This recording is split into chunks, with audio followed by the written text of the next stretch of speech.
الحمد لله وكفى وسلام على عباده الذين اصطفى أما بعد فأعوذ بالله من الشيطان الرجيم بسم الله الرحمن الرحيم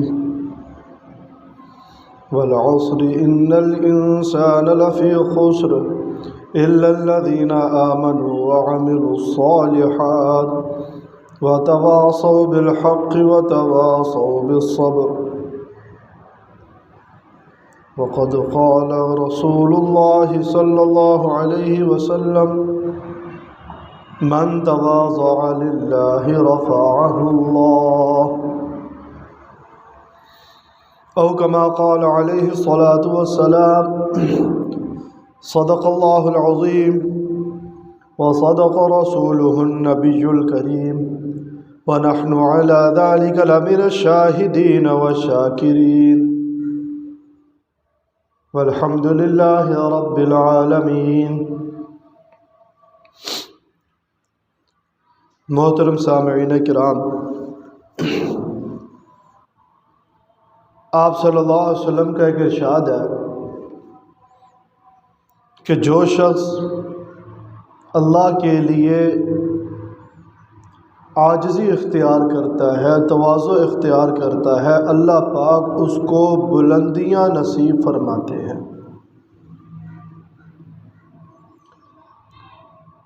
تواضع کی اہمیت اتنی زیادہ ہے کہ جس انسان کے دل کے اندر تواضع نہیں ہوتی وہ انسان پھر ابلیس، فرعون، حامان، ابو جہل اس شکل میں پھر وہ ظاہر ہوتا ہے کہ انسانوں کے اندر جو سب سے بڑا مرض تھا، جو بنیادی مرض تھا، وہ یہ تھا کہ اپنے آپ کو دوسروں سے بہتر سمجھتے تھے۔ اپنی بڑائی ان کے دلوں کے اندر رچ بس چکی تھی، دوسروں کو اپنے سے حقیر سمجھتے تھے، اپنے آپ کو دوسروں سے بہتر سمجھتے تھے۔ عاجزی نہیں تھی، اپنے آپ کو مٹانا، اپنے آپ کو فنا کر دینا، اپنے آپ کو دوسروں سے کم تر سمجھنا، یہ بات ان کے اندر نہیں تھی۔ تو اسی سے اندازہ ہو جاتا ہے کہ تواضع ایک انسان کے لیے کس قدر اہم اور ضروری چیز ہے۔ دیکھیں، اس دنیا میں جو سب سے پہلا گناہ ہوا ہے، اللہ پاک نے ابلیس کو اور باقی سارے فرشتوں کو حکم دیا کہ آدم علیہ السلام کو سجدہ کرو۔ وَإِذْ قُلْنَا لِلْمَلَائِكَةِ اسْجُدُوا لِآدَمَ فَسَجَدُوا إِلَّا إِبْلِيسَ، جب ہم نے فرشتوں کو حکم دیا سجدہ کرو آدم کو، سب نے سجدہ کیا الا ابلیس، ابلیس نے صاف انکار کر دیا۔ اس نے کہا میں آدم علیہ السلام کو سجدہ نہیں کر سکتا۔ تو جب اللہ پاک نے فرمایا قال ما منعک الا تسجد اذ امرتک، جب میں نے حکم دیا تھا اس کے باوجود بھی سجدہ کیوں نہیں کیا؟ سجدہ کرنے سے کیا چیز مانے ہوئی؟ قال انا خیر من، کہنے لگا میں آدم سے بہتر ہوں۔ کیا کہنے لگا؟ میں آدم سے بہتر ہوں۔ آپ نے آدم کو بنایا ہے مٹی سے، مجھے بنایا ہے آگ سے، اور جب آگ اور مٹی کا تقابل کیا جائے تو آگ مٹی سے افضل ہے۔ تو جب آگ مٹی سے افضل ہے تو میں آدم سے افضل، تو جب میں آدم سے افضل ہوا تو میں آدم کو سجدہ کیوں کروں؟ یوں جو کائنات میں سب سے پہلی نافرمانی ہوئی ہے وہ شیطان ابلیس نے کی، اور اس کی وجہ کیا تھی؟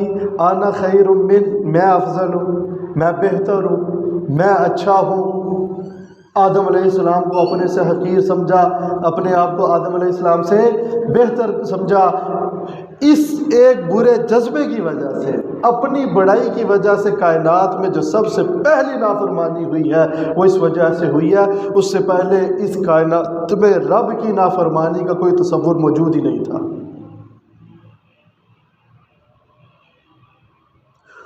اور یہ جو اس نے کیا، ابلیس نے،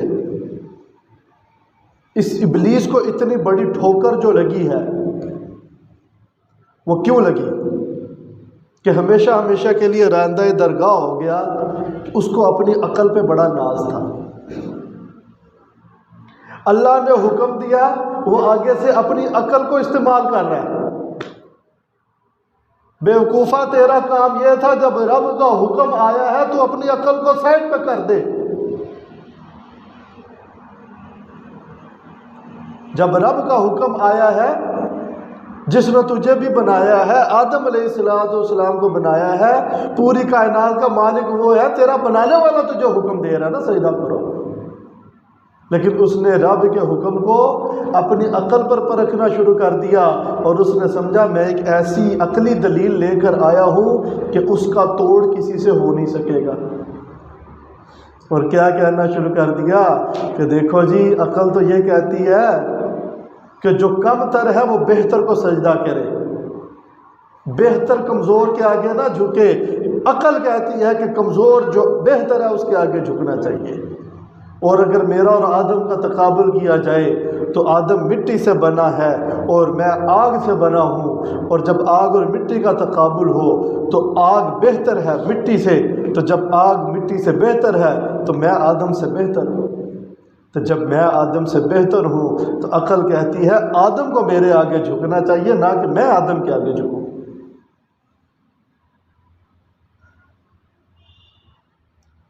تو جب بھی انسان نے رب کے حکم کے آگے اپنی عقل کو استعمال کرنا شروع کیا ہے، اس انسان نے ہمیشہ ٹھوکر کھائی ہے، ہمیشہ گمراہ ہوا ہے۔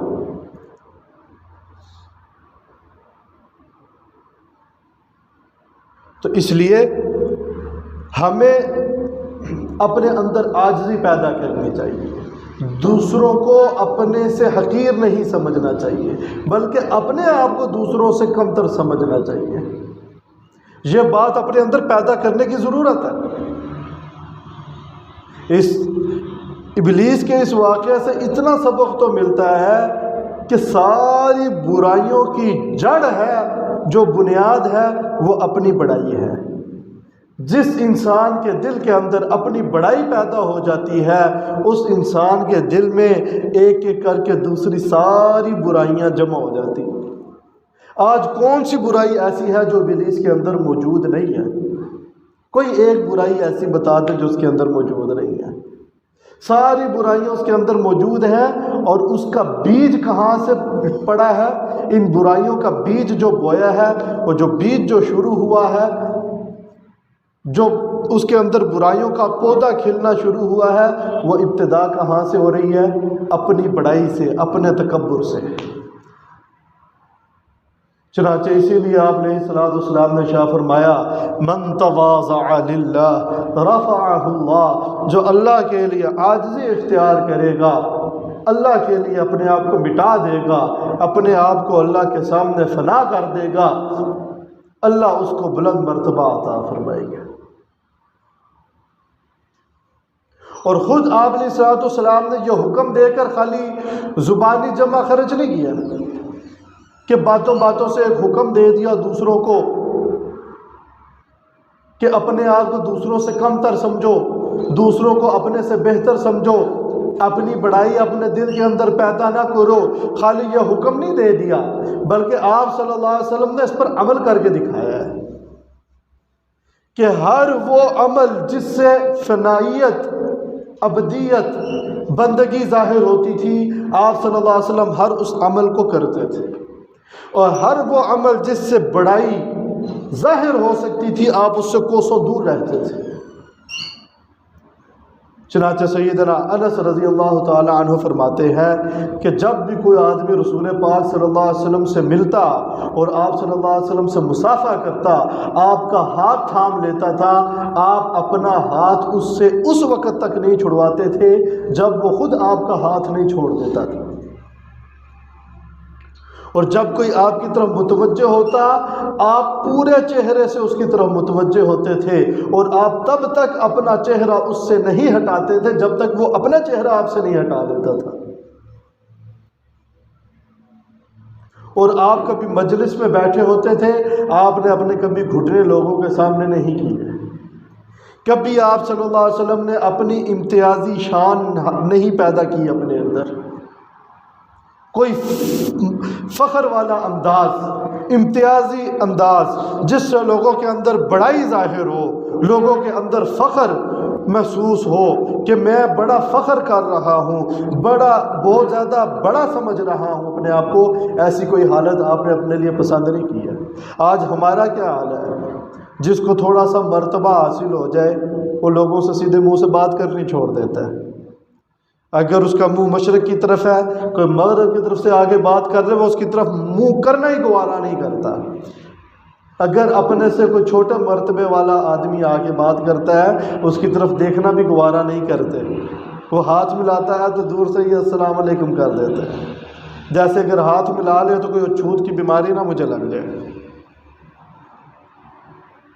لیکن آپ صلی اللہ علیہ وسلم سے جب بھی کوئی ہاتھ ملاتا تھا وہی آپ کا ہاتھ چھوڑتا تھا، آپ اپنا ہاتھ نہیں تھے اس سے چھڑواتے، وہی اپنی نظریں آپ سے پھیرتا تھا، آپ اس کی طرف دیکھتے رہتے تھے، اپنا چہرہ اس سے نہیں پھیرتے تھے۔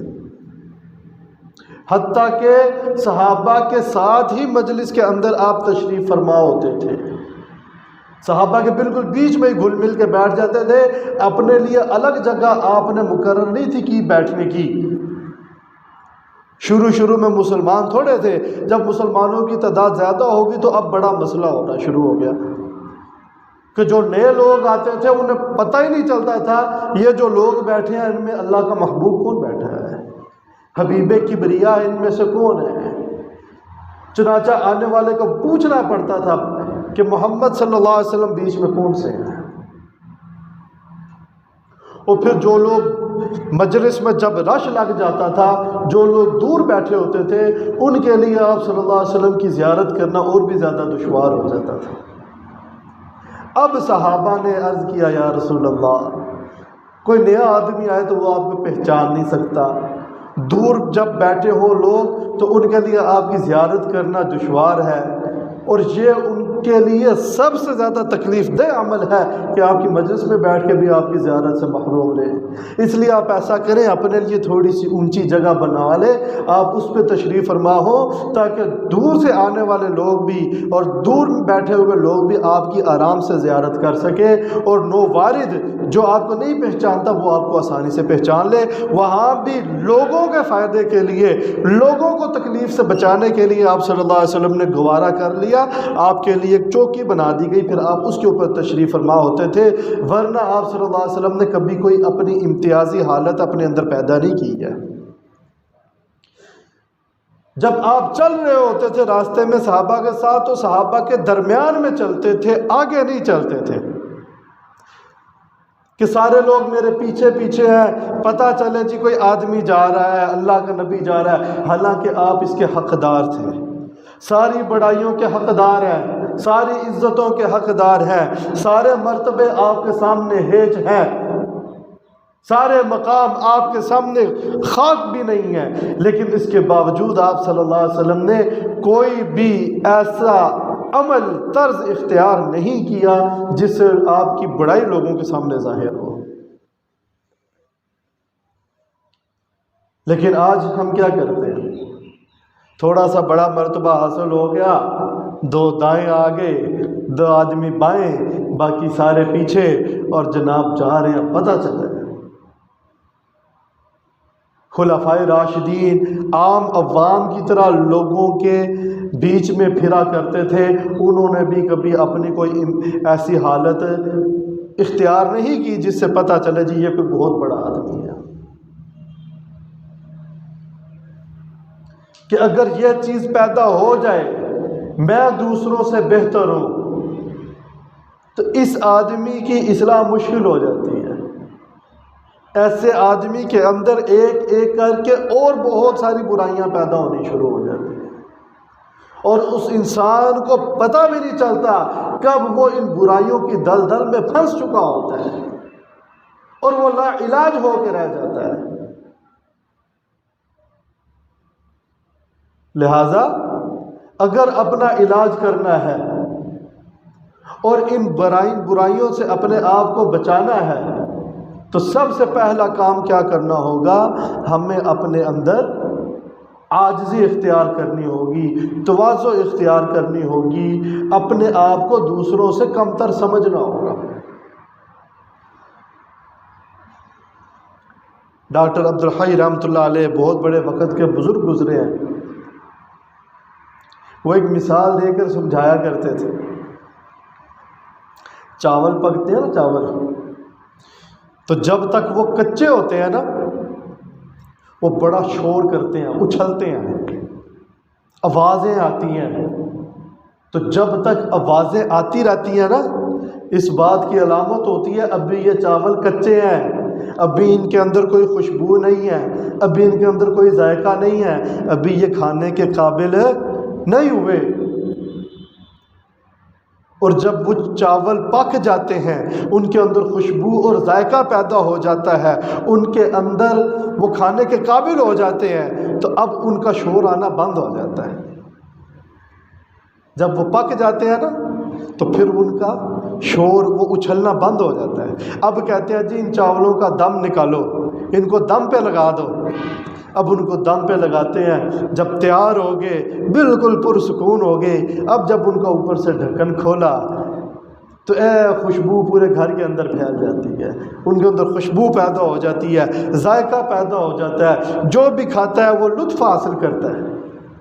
اسی طرح یہ انسان جب تک یہ آوازیں لگاتا رہتا ہے نا، میں یہ ہوں، میں وہ ہوں، میں مولوی ہوں، میں متقی ہوں، میں پرہیزگار ہوں، میں نمازی ہوں، میں بڑا حاجی ہوں، میں بڑا متقی ہوں، یہ تب تک کچا چاول ہے، نہ اس کے اندر کوئی خوشبو ہے، نہ اس کے اندر کوئی ذائقہ ہے، نہ اس کے اندر کوئی خوبی ہے۔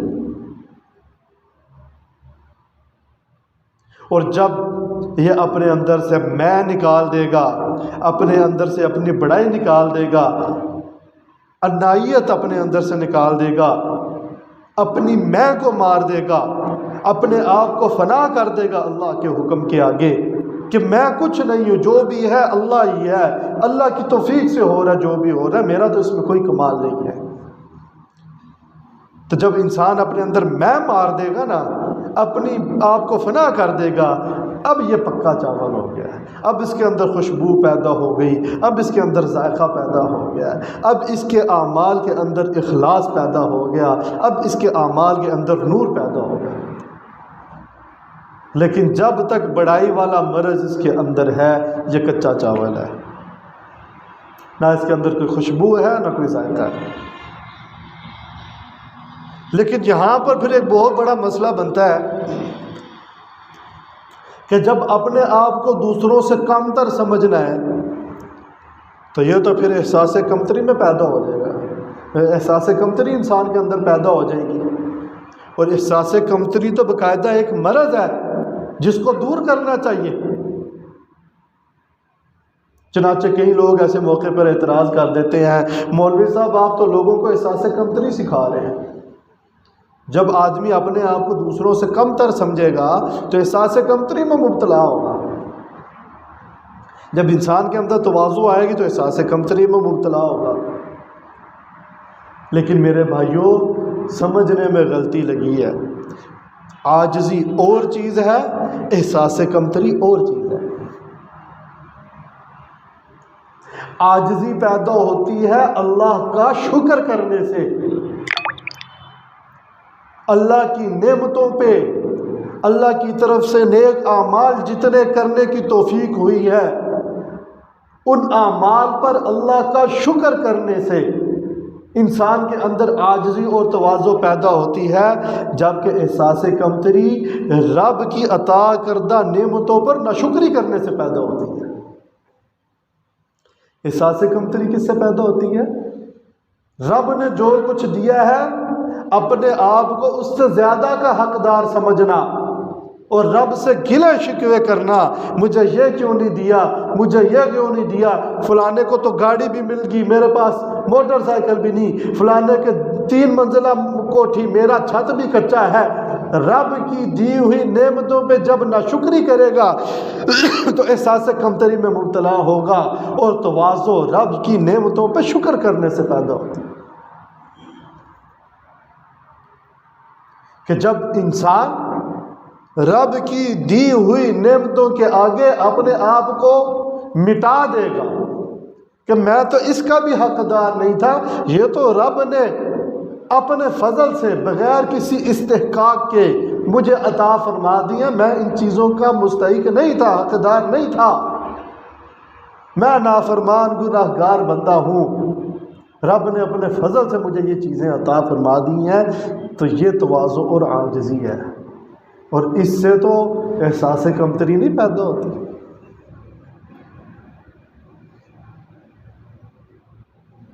چنانچہ آپ صلی اللہ علیہ وسلم نے دعا بھی سکھائی ہے، اللہم اجعل فی عینی صغیرا وفی اعین الناس کبیرا، اے اللہ مجھے اپنی نظر میں چھوٹا بنا دے، میں اپنے آپ کو دوسروں سے چھوٹا سمجھوں اور لوگوں کی نظروں میں مجھے بڑا بنا دے۔ اے اللہ مجھے اپنی نظر میں چھوٹا بنا دے کہ میں اپنے اعمال پہ اتراتا نہ پھروں، اپنے آپ کو دوسروں سے بہتر اور افضل نہ سمجھتا پھروں، لیکن لوگوں کی نظروں میں تو مجھے بڑا بنا دے کہ لوگ مجھے بڑا سمجھیں۔ اور اگر کسی کو لوگ بڑا سمجھتے ہیں، بہتر سمجھتے ہیں، افضل سمجھتے ہیں، اس کی عزت کرتے ہیں، اس کے مقام اور مرتبے کا لحاظ کرتے ہیں، لیکن یہ اپنے آپ کو چھوٹا ہی سمجھتا ہے، تو یہ تواضع کے خلاف نہیں ہے۔ ہاں، تواضع کے خلاف یہ ہے کہ خود اپنے آپ کو دوسروں سے بڑا سمجھے۔ جب اپنے آپ کو دوسروں سے بڑا سمجھے گا، یہ لوگوں کے ساتھ نیچے بیٹھے گا نہیں، یہ لوگوں کے ساتھ ایک دسترخوان پہ کھائے گا نہیں، یہ لوگوں کے بیچ میں چلے گا نہیں، یہ ہر جگہ اپنی امتیازی حالت پیدا کرے گا۔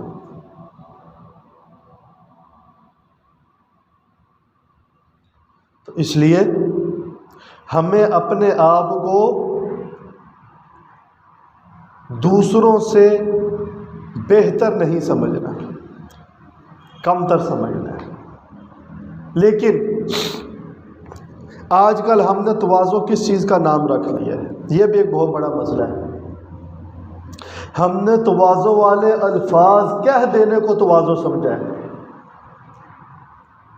جب بھی کوئی خط لکھا، کچھ لکھا، ساتھ لکھ دیا خطا کار، گناہ گار، سیاہ کار، احقر، ناچیز، بندہ حقیر، ایسے الفاظ لکھ دیے، اپنے آپ کو احقر کہہ دیا، عاجز لکھ دیا، اور سمجھ لیا جی یہ تو تواضع ہو گئی۔ میرے بھائیو، یہ بناوٹی تواضع ہے، یہ حقیقی تواضع نہیں ہے۔ اور پتہ تو تب چلے گا نا جب اگلا بھی آپ کو احقر کے،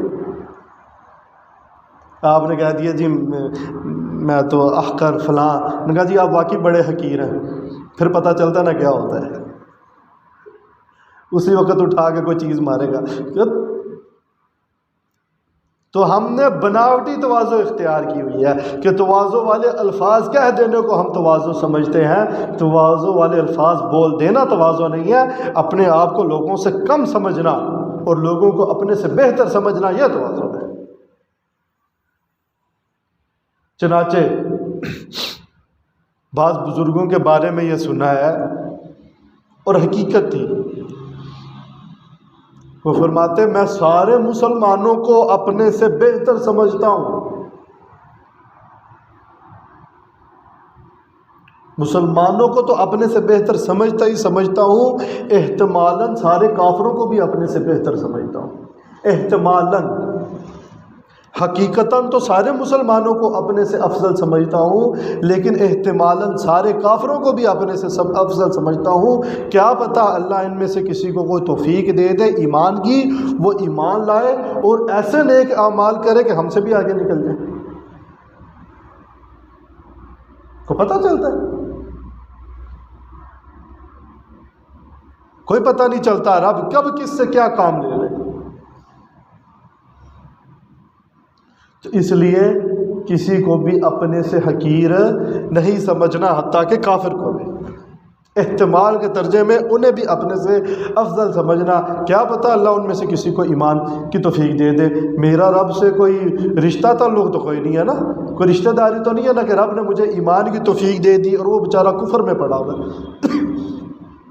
وہ بھی رب کا اتنا ہی بندہ جتنا میں بندہ ہوں۔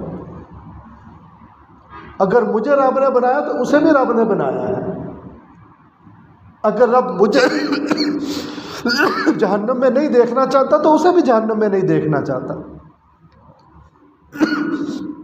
لیکن اگر اسے نیک کام کی توفیق نہیں ملی، ایمان کی توفیق نہیں ملی، میں اس کو اپنے سے برا احتمال نہ سمجھوں۔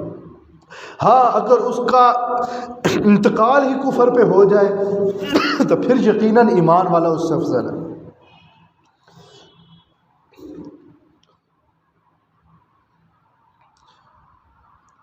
تو حضرت ابراہیم علیہ السلام ان کے والد اپنے والد کے لیے کہا کرتے تھے میں آپ کے لیے اللہ سے دعا کروں گا، لیکن جب تک والد زندہ رہا تو اللہ سے دعا کرتے رہے۔ لیکن جب والد کا انتقال ہو گیا تو پھر ان کو بھی منع کر دیا گیا کہ جب کفر پہ انتقال ہو گیا ہے تو اب اس کے لیے دعا کرنے کی گنجائش نہیں ہے، کہ اس کا خاتمہ برائی پر ہو چکا ہے۔ ان اللہ لا یغفر ان یشرک بہ، شرک پہ جس کی موت آ گئی وہ نہیں بخشا جائے گا۔ رب قادر ہے، اس کو بھی معاف کرنے پر قادر ہے، لیکن رب نے ایک فیصلہ کر لیا ہے کہ میں اس کو معاف نہیں کروں گا۔ اللہ جل شانہ سے دعا ہے اللہ پاک صحیح معنوں میں دین کو سیکھ کر اس کے مطابق عمل کرنے کی توفیق عطا فرمائے۔ وآخر دعوانا الحمد للہ رب العالمین۔